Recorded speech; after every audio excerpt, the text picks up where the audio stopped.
I would still request all of you to please treat this matter with দ্বিতীয়বারের মতো বিয়ের পিঁড়িতে বসেছেন জনপ্রিয় উপস্থাপক রাফসান সাবা। দীর্ঘদিনের প্রেমিকা ও কণ্ঠশিল্পী জেফারের সঙ্গে গেল বুধবার 14 জানুয়ারি বিবাহ বন্ধনে আবদ্ধ হন তিনি। রাফসানের এই নতুন অধ্যায়ের 2 দিন পরই সামাজিক যোগাযোগ মাধ্যমে নিজের অবস্থান স্পষ্ট করলেন তার সাবেক স্ত্রী চিকিৎসক সানিয়া এশা। নাম উল্লেখ না করেই এক আবেগঘন পোস্টে তিনি জানালেন, অতীত পিছনে ফেলে এখন তিনি এগিয়ে যেতে চান নিজের ক্যারিয়ার আর আত্মপরিচয় নিয়ে। এশা লেখেন, দেশের মানুষ বর্তমান বাস্তবতা এবং সত্যটা জানে, তাই নতুন করে কিছু বলার প্রয়োজন তিনি অনুভব করেন না। জীবনের এক কঠিন সময় পেরিয়ে গভীর মানসিক আঘাত সহ্য করে তিনি আজ নিজেকে নতুনভাবে গড়ে তুলেছেন। পোস্টে তিনি কৃতজ্ঞতা জানান কাছের মানুষ থেকে শুরু করে অচেনা অনেক মানুষের ভালোবাসা ও সমর্থনের জন্য, যা তাকে সামনে এগিয়ে যেতে শক্তি দিয়েছে, এবং সবশেষে স্পষ্ট করে দেন নিজের অবস্থানও। তিনি বলেন, আমি আর কোনো অতীত পরিচয়ে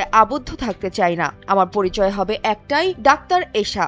একটি নাম, একটি পরিচয়, যার পাশে আমি গর্বের সঙ্গে দাঁড়াতে পারি। উল্লেখ্য, 2022 সালের অক্টোবরে রাফসান ও সানিয়া এশার বিয়ে হয়েছিল। টানা 3 বছরের সংসার জীবনের পর 2023 সালের শেষ দিকে রাফসান শাবাবের পক্ষ থেকে তাদের বিবাহ বিচ্ছেদের ঘোষণা আসে।